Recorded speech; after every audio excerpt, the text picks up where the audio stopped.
Tihar jail में बंद दिल्ली शराब घोटाले के किंग पिन अरविंद केजरीवाल की मुसीबतें ईडी बढ़ाने जा रही है।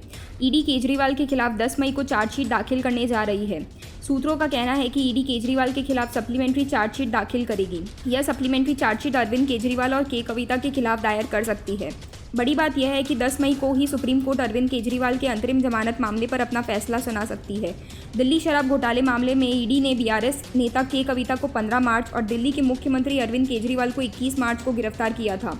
ईडी की चार्जशीट पर आम आदमी पार्टी के सूत्रों का कहना है कि यह ईडी की नहीं बीजेपी की चार्जशीट है। बीजेपी का काम बस अरविंद केजरीवाल को बदनाम करना है, लेकिन चार्जशीट दायर होने से अरविंद केजरीवाल का संकट और गहराएगा। माना जा रहा है कि ईडी की चार्जशीट में उस सीसीटीवी फुटेज का जिक्र होगा जिसको लेकर ईडी ने सुप्रीम कोर्ट से कहा था कि उसके पास केजरीवाल के 100 करोड़ की रिश्वत मांगने की सीसीटीवी फुटेज है। अपनी चार्जशीट में ईडी केजरीवाल के 7 स्टार होटल में ठहरने और उसके बिल का भुगतान रिश्वत के पैसे से किए जाने के सबूत का भी जिक्र करेगी।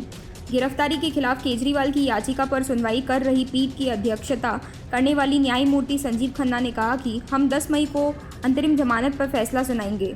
गिरफ्तारी को चुनौती देने से जुड़े मुख्य मामले पर उस दिन सुनवाई भी होगी। न्यायमूर्ति खन्ना, न्यायमूर्ति एम सुंदरेश और न्यायमूर्ति बेला एम त्रिवेदी के साथ एक अलग पीठ में बैठे थे।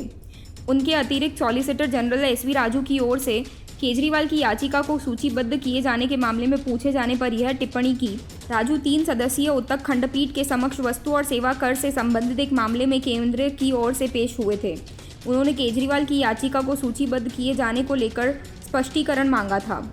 आम आदमी पार्टी के राष्ट्रीय संयोजक केजरीवाल को 21 मार्च को गिरफ्तार किया गया था और फिलहाल वह न्यायिक हिरासत के तहत तिहाड़ जेल में बंद है।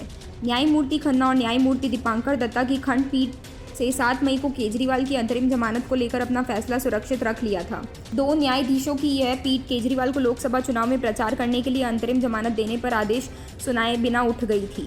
पीठ ने केजरीवाल और प्रवर्तन निदेशालय की ओर से पेश हुए अभिषेक सिंघवी और अतिरिक्त सॉलिसिटर जनरल एसवी राजू की दलीलें सुनने के बाद अपना फैसला सुरक्षित रख लिया था। जांच एजेंसी की ओर से पेश सॉलिसिटर जनरल तुषार मेहता ने लोकसभा चुनाव के कारण केजरीवाल के प्रति किसी भी तरह की नरमी दिखाने का कड़ा विरोध किया था और कहा था कि केजरीवाल को अंतरिम जमानत देना राजनेताओं के लिए एक अलग वर्ग बनाने जैसा होगा।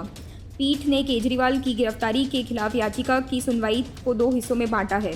उनकी मुख्य याचिका में ईडी द्वारा उनकी गिरफ्तारी को चुनौती दी गई है और इसे अवैध घोषित करने की मांग की गई है, जबकि दूसरा पहलू मौजूदा लोकसभा चुनावों को ध्यान में रखते हुए अंतरिम जमानत देने से संबंधित है। अदालत ने अंतरिम जमानत देने के मुद्दे पर आदेश सुरक्षित रख लिया। दिल्ली की एक अदालत ने धन शोधन मामले में केजरीवाल की न्यायिक हिरासत 20 मई तक बढ़ा दी है। न्यायालय ने 9 अप्रैल को केजरीवाल की गिरफ्तारी को वैध ठहराया था और कहा था कि बार समन जारी करने और केजरीवाल के जांच में शामिल होने से इनकार करने के बाद ईडी के पास बहुत ही मामूली विकल्प बचा था।